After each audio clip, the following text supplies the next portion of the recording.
Tribuners, korban tewas akibat laga Arema FC versus Persebaya Surabaya kini telah mencapai 182 orang. Dari informasi Dinas Kesehatan Kabupaten Malang, jumlah korban tewas bertambah akibat kerusuhan yang terjadi seusai laga tersebut di Stadion Kanjuruhan Malang pada Sabtu 1 Oktober malam. Selain merenggut nyawa sebanyak 182 orang, terdapat puluhan korban yang mengalami luka-luka.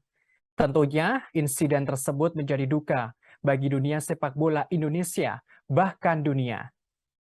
Dengan jumlah korban tewas itu, tragedi kerusuhan laga Arema FC versus Persebaya Surabaya menjadi insiden mematikan kedua di sepak bola dunia. Diketahui untuk posisi pertama, tragedi terjadi di Estadio Nacional Disaster di Lima, Peru pada 24 Mei 1964 silam. Tercatat 328 orang penonton tewas.